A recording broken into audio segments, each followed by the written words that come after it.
نگاه کردن به کره شمالی از نزدیک دشواره.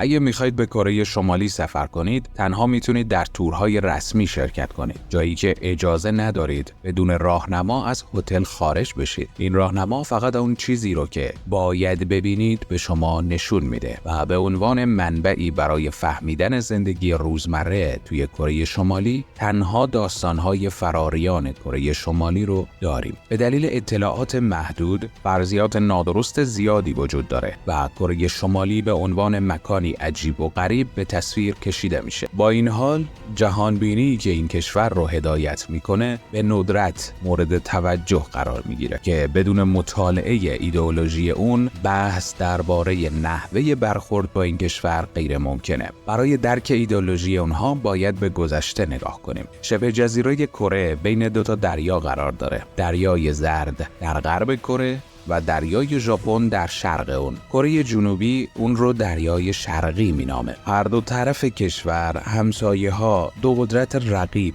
ژاپن و چین وجود دارن که هر دو در طول تاریخ تأثیر زیادی به کره داشتن. کره به وسیله پادشاهی سیلا متحد شد که در سراسر شبه جزیره گسترده شده بود. برای قرنها تبادل فرهنگی متنوعی با چین وجود داشت که کنفوسیوس گرایی رو به کره آورد. این تعالیم و نظریه‌های سیاسی کنفوسیوس بخش مهمی از کره شدند و بنابراین هنگامی که در سال 1946 میلادی کیم ایل سونگ دولت سوسیالیستی کره شمالی رو تأسیس کرد، مطمئن شد که این جنبه‌ها رو حذف نکنه، حتی زمانی که با اندیشه سوسیالیستی تضاد داشتند. کره شمالی حتی تا جایی پیش رفت که در واقع یک قلمه کنفوسیوسی به نماد چکش و داس پرچم اضافه کردند که نماینده سوسیالیسمه. در طرف دیگه کشور روابط بین کره و همسایه ژاپنی اون در شرق دشوارتر بود. در سال 1910 کره ضمیمه شد و به مستعمره ژاپن تبدیل شد. ژاپن امپریالیستی در اون زمان یک جهانبینی فاشیستی مبتنی بر نژاد داشت. اونها کره‌ای‌ها رو مجبور به تطابق با سنت ژاپنی کردند که حتی تا جایی پیش رفت که کره‌ای‌ها مجبور به پذیرفتن نام‌های خانوادگی ژاپنی شدند. سرکوب ژاپنی‌ها باعث خشم شد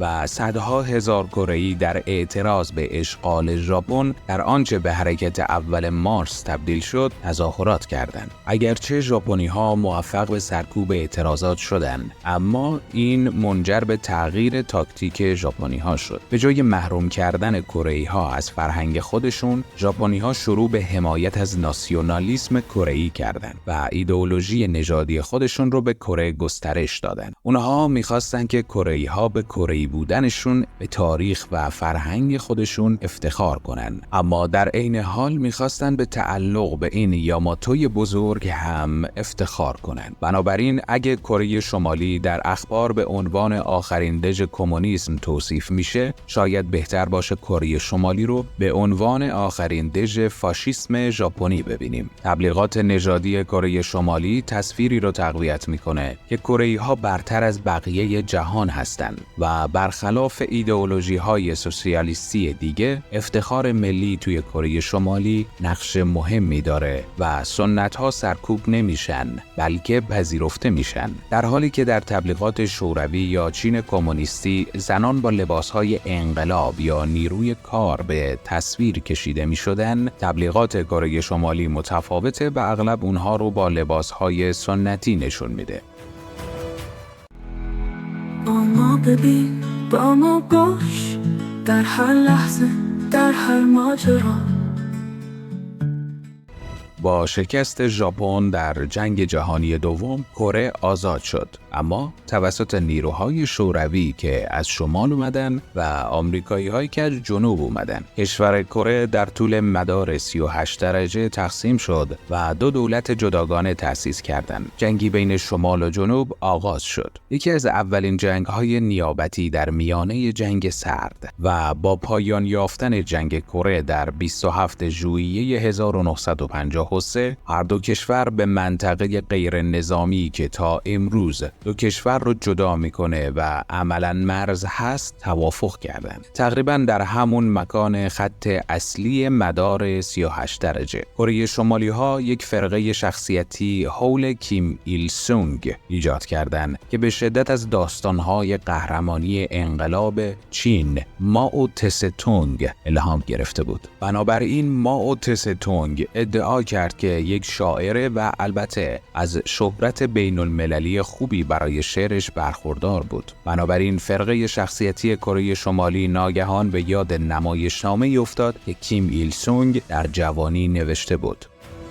و این ادعا البته کره شمالی ها رو مجبور کرد چیزی رو مطرح کنند که اون رو اندیشه جوچه نامیدن. فلسفه جوچه کیم ایل سونگ به ایدئولوژی رسمی دولت کره شمالی تبدیل شد. با این حال کیم ایل سونگ تقریباً هیچ کار محتوایی در مورد جوچه ننوشته. در عوض جوچه بیشتر به عنوان توجیهی برای حکومت خانواده کیم خدمت میکنه و یک نقشه نظری واقعی برای زندگی دولتی نیست. از اینها که بگذریم، مفصل ترین توضیح نوشته شده در مورد جوچه در واقع از پسر کیم ایل سونگ یعنی کیم جونگ ایل میاد که به مناسبت تولد 70 سالگی پدرش در سال 1982 کتابی درباره ایده جوچه منتشر کرد. اما محتوای واقعی کتاب ارتباط کمی با زندگی واقعی در کره شمالی داره. توی کره شمالی تاکنون دوبار انتقال ارثی قدرت رخ داده و تفاوت‌های بزرگ اجتماعی و اقتصادی توی جامعه اونها وجود داره. اینا تقسیمات طبقاتی بر اساس والدین و پدر بزرگ و مادر بزرگ هستند. این تقسیمات کاملاً ارثی هستند. از اینها که بگذریم، این تقریباً به یک مراسم تبدیل شده که هر رئیس جمهور ایالات متحده که از کره جنوبی بازدید میکنه توی مرز بایسته و از دوربین دوچشمی به سمت کره شمالی نگاه کنه. دولت کره شمالی اغلب به عنوان یک دولت زندانی که فقط با زندانی کردن و سرکوب مردمش میتونه زنده بمونه به تصویر کشیده میشه و حتی اگه این یک وجه از داستانش باشه حقیقت پیچیده تره.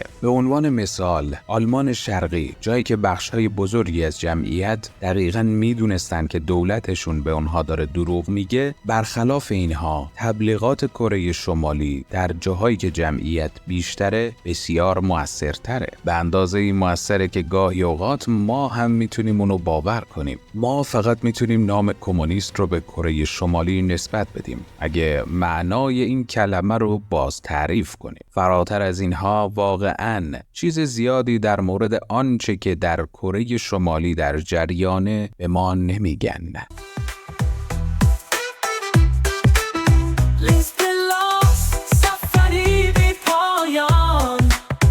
دنیای حقیقت به عمق داستان